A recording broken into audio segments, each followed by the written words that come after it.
Welcome to AutoRepair Cloud page. In this video, we will show you how to add an inspection to an existing repair. To add an inspection to an existing repair, you need to go to Quotes and Repair Orders section. Select the repair you need to add an inspection to. Here, select Diagnostics, press Select, and select the required inspection. We can see that the inspection was added to our repair.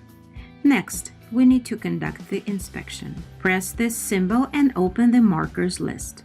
While performing a visual inspection of the vehicle, we need to mark the problem spots and damages using a marker.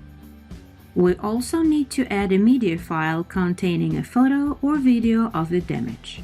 To do this, you may only use a tablet.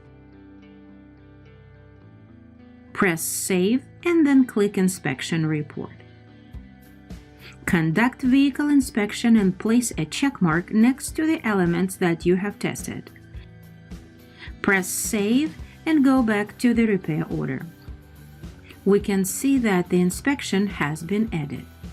We can remove or edit the inspection using this button. Thank you for watching our customer web portal.